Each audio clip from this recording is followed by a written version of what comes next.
Hello and welcome back to One Day to Get 5 May for AP Precalculus. This is episode 34, and today I'm doing a problem from Unit 3. Alright, so before I do the problem, I'd like you to give it a try, and then check back, see how you did. Alright, assume that you've tried the problem. We're asked to find this sine of 2x, given that sine of x is negative 1/8, and tangent of x is less than 0. Alright, so often when you're given that the tangent or sine or the cosine of something is less than or greater than 0, or you're given that's positive or negative, that's telling you that you're probably going to need to use Pythagorean identity, right? Okay. Sine of x plus x. If you remember that sine of a plus b is equal to sine A cosine B plus sine B cosine A. If we do sine of x plus x, or sine of 2x, that's going to be equal to sine x cosine x plus sine x cosine x, or just 2 sine x cosine x. That's the double angle identity, right? That's one of them. So we're given that sine of x is negative 1/8. So this is going to be equal to 2 times negative 1/8 times cosine x. So one of the Pythagorean identities is that sine squared plus cosine squared is equal to 1. Or here we have cosine squared of x and sine squared of x, right? So what that's going to mean is that cosine x, if you do the math, if you do the algebra, it's going to be plus or minus the square root of 1 minus sine squared x, okay?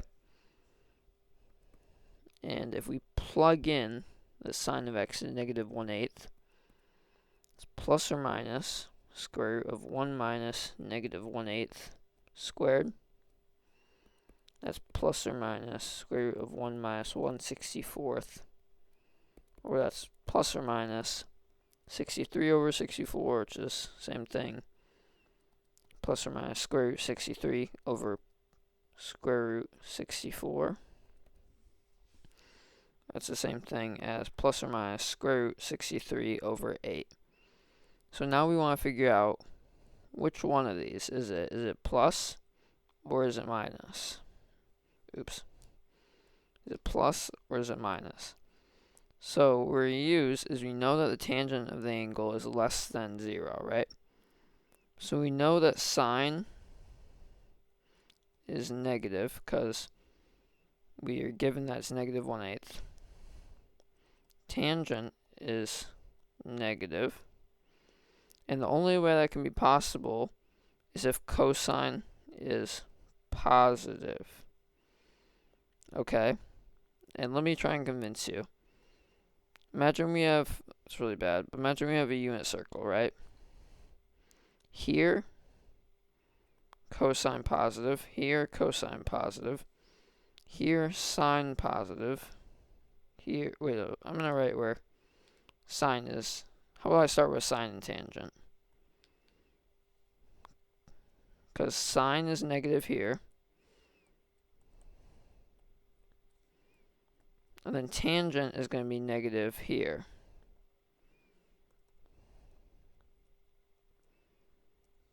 And the only place where sine and tangent can both be negative is right here. But here, cosine is positive, right? Another way to think about it is if we have sine over cosine equals tangent.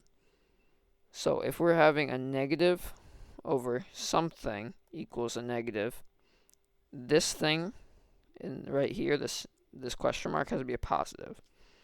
So we know cosine has to be positive, so we can just scribble out that minus. So it's just going to be square root 63 over 8.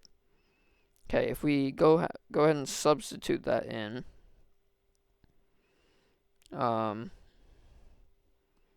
this is what we had. It's not final answer.